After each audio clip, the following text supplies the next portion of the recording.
Alors Martina, tu es née à Gênes, avec ton bel accent italien, née à Gênes en 78 et a étudié à la littérature et la photographie avant de t'installer au Burundi, en Afrique de l'Est, où tu as travaillé pendant 10 ans comme photographe documentaire indépendante.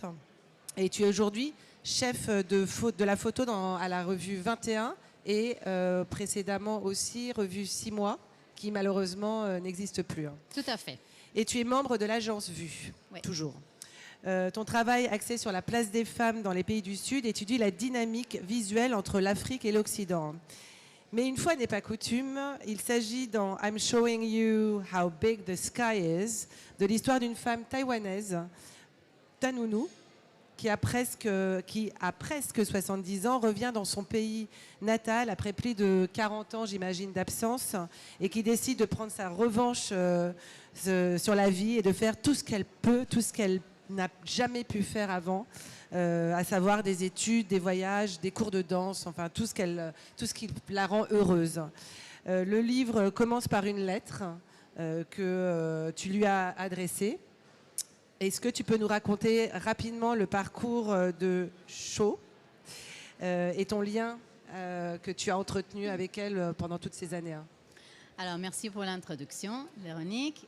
Ravie d'être ici. Merci d'être là. L'histoire que je raconte, c'est une petite histoire ou une grande histoire, peut-être les deux en même temps, d'une femme du sud de Taïwan qui est née en 48 dans le sud de Taïwan, dans une famille très très pauvre au milieu de la campagne. Et en fait, elle a à peine pu faire ses études de secondaire et puis elle a dû arrêter parce que de toute manière, c'est une femme, ça valait pas la peine. Elle est partie très vite travailler dans le nord, à Taipei, dans les usines, pour renvoyer l'argent à sa famille et surtout pour que ses frères, eux, puissent aller à l'école. Ensuite, mais elle n'est pas contente, elle veut retourner à l'école, ce n'est pas possible. Et du coup, elle rencontre au port de Taipei un marin italien qui lui demande au bout de quelques voyages est-ce que tu veux m'épouser? Et elle se dit tiens, c'est l'occasion pour pouvoir vivre ma vie, quoi. Donc elle quitte son père, sa famille, elle part en Italie. Elle arrive en Italie et le mari arrête de bosser, commence à aller au bar à boire. Donc elle se retrouve en Italie seule, sans parler vraiment encore trop la langue, à devoir payer les dettes d'un mari, pas trop correct, disons. Et en même temps, parce que quand les choses arrivent, elles arrivent toujours tout en même temps, elle chope une très grave maladie du sang. Elle se retrouve à Gênes à l'hôpital où mon père, qui est hématologue, la soigne. Et là, elle dit, moi j'ai besoin de travailler. Et mon père dit, mais moi je suis un médecin. Et elle dit, mais vous avez vraiment pas de boulot pour moi. Et lui, il dit, je sais pas, il y a un bébé qui vient de naître, c'est mon frère. Viens à la maison l'après-midi, 1 heure, 2 heures, de temps en temps. Elle a passé 32 ans dans cette maison, tous les après-midi. Alors moi, j'avais 4 ans à l'époque et je n'ai pas connu cette maison, je ne me rappelle pas de cette maison sans Cho. Et donc voilà comment je l'ai rencontrée. Mais elle a eu une vie très très dure, elle a vraiment passé, elle bossait chez nous, puis elle bossait chez d'autres personnes, elle a vraiment bossé la nuit, le jour, elle n'arrêtait pas parce que le mari, lui, il a vraiment arrêté de travailler. Et donc, quand il est mort... caché en plus. Oui. Non, c'était très très très difficile. Et à un moment, quand il est mort, elle a terminé de payer les dettes et elle a dit, et maintenant je pars à Taïwan, 32 ans après. Et moi, je rappelle que je lui disais, mais pourquoi tu rentres à Taïwan? Oui, c'est chez moi, il faut que je rentre. Elle rentre à Taïwan et elle commence à m'écrire. Et à Taïwan, elle commence à vivre sa nouvelle vie. Elle a 70 ans, elle s'est réinscrite au collège. Elle gagne la coupe des meilleures étudiantes du collège à 73, de la périphérie de Taipei. Elle s'inscrit à tous les cours de danse, le cha-cha-cha et la danse traditionnelle chinoise et le tango. Mais alors, elle a tout fait. Et après, elle dit, maintenant, je n'ai jamais pris une vacance de toute ma vie. Là, je pars en vacances. Donc, elle s'inscrit sur ces vacances hyper cheap. Il faut mettre double page là. Il y a un problème d'affichage. Parce que là, on a la moitié de l'image. C'est un peu dommage. Et du coup, elle part dans des voyages improbables qui coûtent pas cher, mais elle voyage partout à Taïwan, et puis elle va en Chine, elle va au Vietnam, elle va au Japon, elle va en Corée, elle va en Turquie. Et pendant 10 ans, elle m'envoie les photos de ses vacances. voilà, là, tu vois le bus qui m'amène dans tous mes voyages. Et à chaque fois, elle me fait des petits commentaires. Et au bout de 1000 photos, parce que j'en ai reçu plus ou moins 1000 sur 10 ans, j'ai dit, va falloir que je fasse quelque chose, parce que je bosse aussi comme éditrice et parce que j'aime beaucoup la photo vernaculaire. Je trouve, justement, on disait tout à l'heure qu'il y a tellement de photos dans le monde d'aujourd'hui que, bon, peut-être on peut utiliser aussi ce qu'il y a déjà. Et je me suis dit, il va falloir faire quelque chose. Mais j'ai dit, c'est peut-être une histoire tellement personnelle que ça ne va pas intéresser. Mais j'ai rencontré les fantastiques Gianluca et Gianmarco Dell'Artiere. Donc de l'Artière, effectivement. Et comment tu l'as rencontré Ben, on s'est rencontrés à Paris grâce à un contact en commun de Nicola Localzo, qui est un grand photographe. Super photographe. Superbe. On a aussi reçu aux Artist Talks. Ouais. Voilà. Et en fait, eux, ils ont sauté dans le bateau. Ils ont dit, on le fait. Et c'était génial. Alors, Chota me dit, je ne comprends pas pourquoi tu vas faire un livre sur moi, il n'y a rien qui s'est passé dans ma vie. Je lui dis, je pense que ça vaut le coup. Et voilà. Alors, je vais lire un petit, juste pour remettre en contexte sa vie un peu difficile. Je vais lire, il se trouve que, voilà, donc on a un petit format, on va en parler après sur la facture même du livre. Mais elle a aussi donc écrit tout un texte pour toi. Enfin, pour le livre, j'imagine, où elle va raconter sa vie. C'est un entretien. À la fin du livre, il y a un entretien. On exactement. Et alors, je lis un petit extrait quand même pour dire un peu à quel point c'était pas facile. Un jour, mon pied a enflé et je ne pouvais plus marcher. Une infirmière m'a emmenée chez le médecin qui m'a dit que je devais me faire opérer. Mon assurance maladie n'était pas encore active et je n'avais pas d'argent pour l'anesthésie. Mais il m'a dit, êtes-vous quand même prête à le faire? Et j'ai dit, oui. Parce que je n'avais pas le choix. J'avais tellement mal que lorsque je suis retournée à l'usine, je n'arrêtais pas de dire aux filles, je n'arrive pas à dormir parce que chaque fois que je ferme les yeux, je vois ce couteau. Oui, elle n'avait pas l'argent pour l'anesthésie, elle s'est fait opérer sans anesthésie. Enfin, non, mais... Donc, cette vie difficile qu'elle raconte donc, dans un texte qui est situé au milieu du livre, Chou, elle est dotée en même temps d'un énorme sens de l'humour. Enfin, on le voit d'ailleurs à travers les photos et d'une résilience qui lui permet de se sentir heureuse après 70 ans. Qu'est-ce que tu souhaitais transmettre en fait à travers ces images décalées et en même temps ces textes poignants et voilà, qu'est-ce qui était un peu ton idée à part montrer les images qu'elle t'envoyait effectivement qui défilent très mal sur ce PDF parce qu'on n'est pas on va montrer plutôt le livre. Parce que c'est des doubles pages. Là par exemple la photo que vous venez de voir, elle est quand même c'est celle-ci.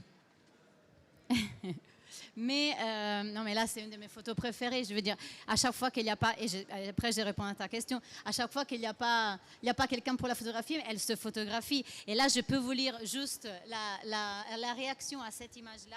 Elle me dit, je peux lire en anglais? Non, je traduis. Ici, je suis sur une montgolfière en Turquie. Plein de gens avaient peur et avaient des vertiges. Mais moi, même si c'était la première fois, moi, je n'avais pas peur. C'est la même chose quand je vais au parc d'attractions.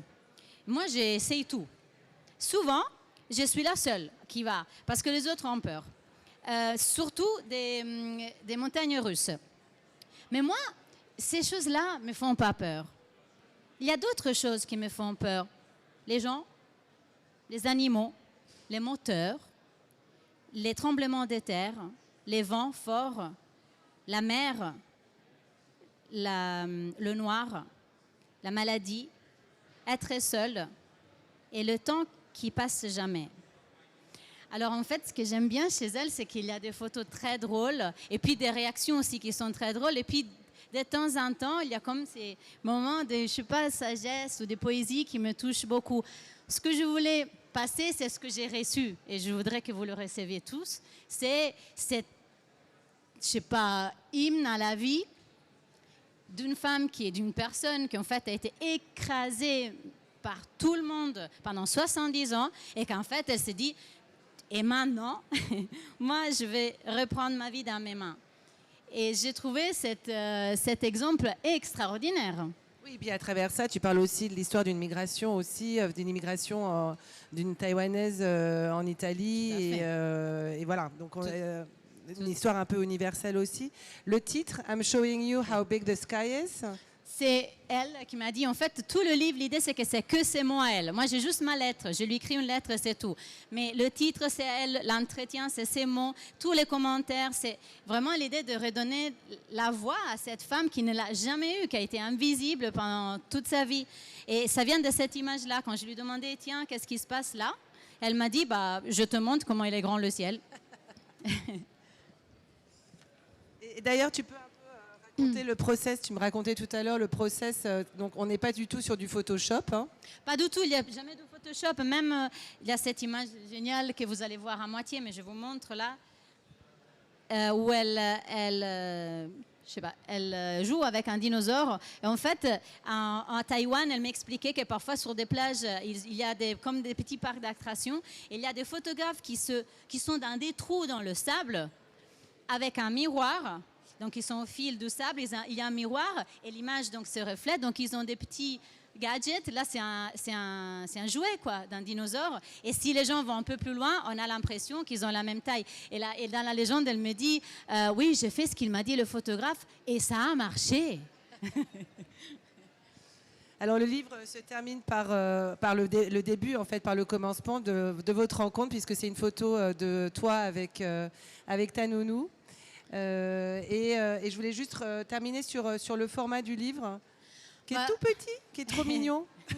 Ouais, il est tout petit parce que c'est une petite histoire. Il est petit parce que c'est des cartes postales que j'ai recevées. Même si je les recevais par Skype, c'était vraiment le format de carte postale. Donc, on a essayé de reproduire ça.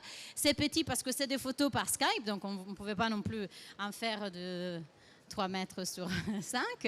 Mais, donc, c'est petit pour un tas de raisons. Mais je pense que c'est vraiment la bonne taille pour oui, c'est le format histoire. carte postale, on le voit. Enfin, c'est très, très réussi. Juste une question qui n'a rien à voir, mais qui m'interpelle. Comment tu arrives à cumuler ta fonction de photographe artiste et de chef de rédaction d'une revue? J'y arrive pas. Bah si, la preuve. Ouais, là justement j'étais en congé, j'étais en arrêt maladie. Et du coup j'ai eu 3 mois devant moi où j'ai dit, tu sais quoi, ça fait 10 ans que je reçois ces photos, ça fait des années que je me dis qu'il faut que je fasse quelque chose. Et voilà, j'ai profité de ce moment pour enfin le faire. Eh ben bravo, merci beaucoup, bravo Lartière. Merci. Et merci. Hein. Et tu signes au stand? On signe samedi à 15h. Gianluca, 15h? Gianluca. 15h samedi. Okay. Voilà. Ben, merci beaucoup. Hein. Et merci à vous. Prochaine session à 15h avec Marc, avec Federica.